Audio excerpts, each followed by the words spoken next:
Hey everybody, it is Saturday, January 23rd, 2016, and I'm just bringing you a quick update video on my 2016 Focus ST that I bought right at the end of November. Right now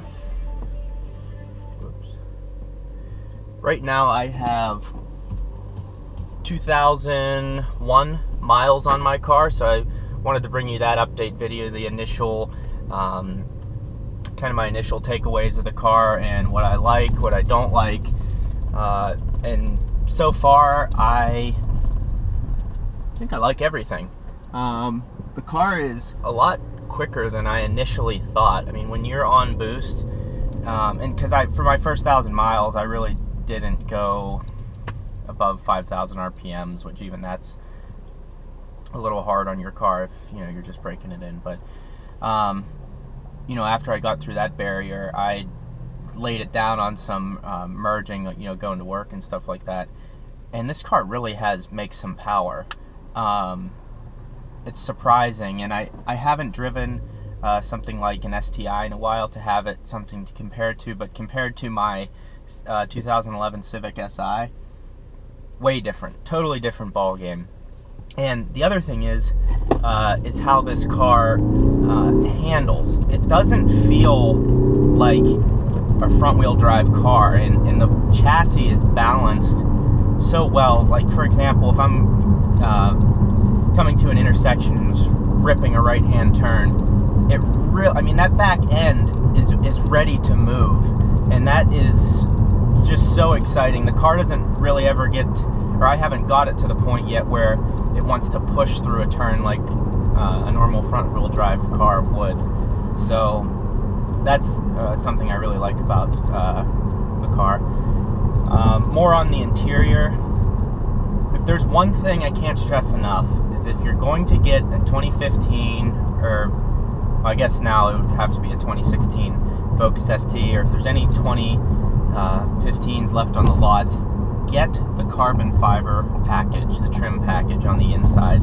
If you can somehow pull that off, or at least get the shifter, it finishes this interior so well. I mean, it just looks incredible. The shifter feels incredible. These little, I don't know what they are, little side, like right on the door handle where you'd use the door handle is, it's excellent.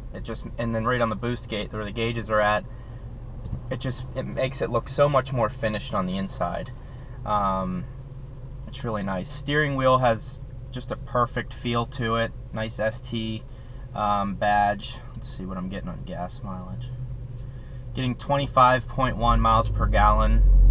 When I got the car, it was at like 11, and it had 40 miles on it, so I guess the guys at the dealership probably had some fun with it before it got into my hands, which kind of pisses me off, but what am I going to do? So it went from that, so it's up to 25. I think I should be able to get it to about 27, 28, just regular driving on the highway. And on the interstate, if I'm going, like, I'm in Phoenix right now, so on my way to play some golf, and I just had some Wendy's, so I'm doing great on this Saturday. But I feel like on the, if I'm going up to Vegas or something, I should be able to get like 33, 34 miles per gallon, which is awesome. So I'm excited about that. The one thing when I was in the car buying process that I couldn't get over, if I were to get like an STI, for example, I was possibly going to get a base 2016 STI. But the one thing that bothered me for some reason so much was how inefficient that car is. And the Evo is the same way, but the problem with the Evo is those things generally fall apart from what I've read and reviews and all that kind of stuff, so that kind of wasn't even an option. But the STI, it's just so inefficient, and that bothered me. And this, you kind of get the whole package. It's rated at 31 miles per gallon highway, 23 or 22 city. It has a really small tank. I think it's only 12.4 gallons, so you do actually have to fill up a decent amount, it seems like. But it cost me, I put in 91 octane, and it cost me like 20 to 25 bucks to fill it up, so it's nothing. And it's been great in that sense. The look of the car, I love it. I think the Kona Blue, I've never seen outside of a dealer lot. I've never seen another Kona Blue. I see a lot of Tangerine Scream, and I see a lot of black. And Tangerine Scream's an awesome color for this car. It really is cool. But I don't see Kona, and I love this color. It even has, in certain lights, there's a purple hue to it. Some people don't like that, but I think it looks pretty cool. It has like a fluorescent kind of character to it. It likes to change in different lights, but I really like the color and all of that as well. What else? The trunk is really small. I have my golf clubs back there right now, and really I don't feel like taking my driver and taking my 3-wood out, so I just pop down the passenger side seat. It's just the single seat goes down. On the other side, both of the seats go down. So I just pop the passenger seat down, just hit the button, pop it down, and throw my clubs in. That's kind of a pain, but it is what it is. I can fit them in, and if I had someone else, I could just fold both of the seats down and throw them in there. If you look at like my old Civic, I could actually get 4 people in the car and get 4 golf bags in the trunk without taking drivers or anything out. So that was kind of nice, but the back seat was so cramped, and getting people back, no one likes sitting back there. Here you at least have doors and some room, so that's not bad. The other thing to talk about are these seats. When you initially sit down in them at the dealership, they're going to feel stiff and a little uncomfortable, and you're going to be like, what the hell? Why did they put these in here? I will say that after you break this car in, you will get used to them, and they'll soften up a little bit. I'm 6 feet tall, and I weigh about 170 pounds, and I mean, I'm pretty skinny. I have a 32-inch waist. I fit in here pretty snug. I will say it does keep your legs tightly together, which that can be kind of annoying, but when you rip around a turn, you understand why the seats are in here, because you don't move at all, and they look awesome in the car as well.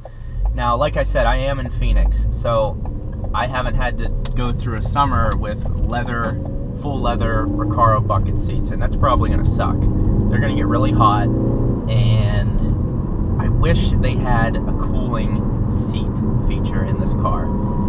They have them in Mercedes. I think some Fords have that feature. You can get cooled seats.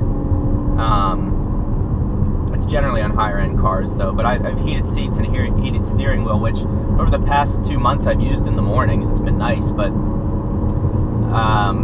you know, really right now, I mean, it's 72 right now, and I'm not gonna need that heated feature. I use it maybe a month or 2 out of the year in Phoenix at least, so I wish they were cooled. They're not, and I will bring an update on how that comes once it's 116 degrees outside. But another thing I just remembered to talk about would be the navigation system. The navigation system in this thing is incredible. For example, most navigations you have to like either spool a little knob to get to different letters or settings. This touch screen is incredible. You go on here, there's a keypad for if I'm going to a golf course or going to a mall, let's say Scottsdale Fashion Square. Instead of like scrolling through a list of stuff, I just type in Scottsdale Fashion Square like I'm texting on a phone, and then it just pops right up, and it's quick. The turn-by-turn navigation is excellent. Then the screen it's 8 inches and it's high definition, so it looks great. The functionality is incredible. It's really impressive. Also, the sound system is very good. So you know, I've always loved listening to music. I like listening to the engine more, but I do like to listen to music on longer trips, and it's enjoyable to be in here for you know, little longer trips when you're just driving on the interstate and you don't really have anything to listen to.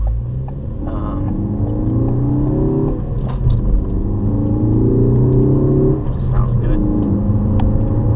What else can we talk about? I guess my least favorite part of the car is probably back visually. The back of the car is just kind of, I don't know. I think the back of the 14 actually looks better because it just has the two little plastic slits along with the center mount exhaust. I think that just looks better. The big plastic piece on the back is, I don't know, it's kind of cheap. But like I said in my review, my full review of the car when I initially got it, because of this Kona blue color, you don't notice it as much. So it is what it is. But minor thing, the front of the car looks, I think, way better than the 13 and 14 models, just because it's a little sharper. It's not as droopy. Has sharper edges around the grille. Looks more like the RS, to be totally honest. I think that's probably what they were going for. But because it's gone through this midlife update, it makes me wonder, are they going to, are they going to stop making, when's going to be the end for this, and then when is the new one coming?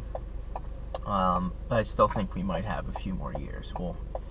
We'll see. But overall, extremely positive experience with this car. The touch points in the car are excellent. The performance is above what I thought it is.